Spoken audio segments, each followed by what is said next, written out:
Hey there, take 1 second to hit and smash that like button and let's get started.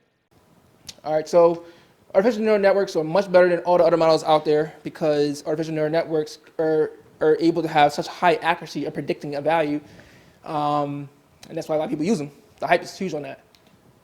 So this is a visualization of a clustering all the different types of classifications. You can see by the colors.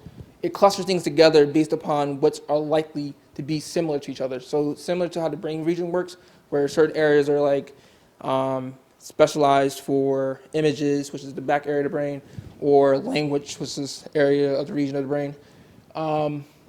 Your deep neural network should be able to do the same thing, and it's visualized in this way. All right. So I'm not going to get into math yet. That's going to be the next section. But just to kind of get over this, mathematics of artificial neural networks is using matrix multiplication. Pretty much it's all it uses for the most part. So if you guys ever took linear algebra, you hated it? Well, that's going to be a problem. Because, well, actually it's not. Actually it's not. Because a lot of people now use models like Kira or whatever, or TensorFlow that already does this. So you don't have to actually learn this stuff. You can go straight to the actual models or the actual libraries, and all you need to do is put in your data, use the libraries, and you should be able to go through this without having to know all this math.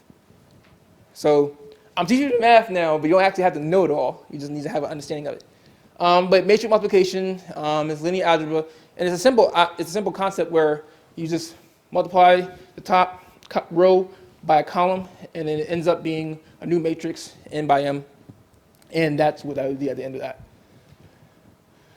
All right, so we are typically going to start with simple recognition. Most AI is about recognition, recognizing something.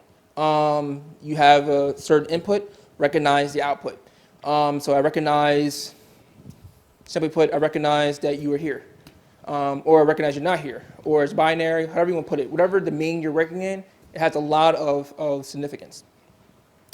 And most of our brains now work as recognition systems. All right, so before we end this part, where there are some different types of compute you'll look at, there are typical CPUs. We tried that, that didn't work very well. So we went into GPUs, which is graphical processing units, which is what most machine learning is using today to compute this high level of matrix operations. Because GPUs are pretty good for doing matrix operations, because it's just multiplying numbers together, GPUs are used for this. And you ever seen those racks of this GPUs just sitting out there, people using computing? This is what they're doing with it. And then there's TPU, which is this Google version of a GPU, which is just the same thing, just Google putting their name on it and optimizing it, where it's basically about 5 times faster than them and a lot cheaper in cost. You can't actually buy this. You have to use their services. That's kind of how it works. Okay, so in neural networks, we have scalars, vectors, and tensors. This is where you get the whole term TensorFlow, because it's a matrix inside of a matrix, which is the last part over there. Vectors are just, again, I showed you before, one column by one row. And of course, scalars are just one particular value in the matrix.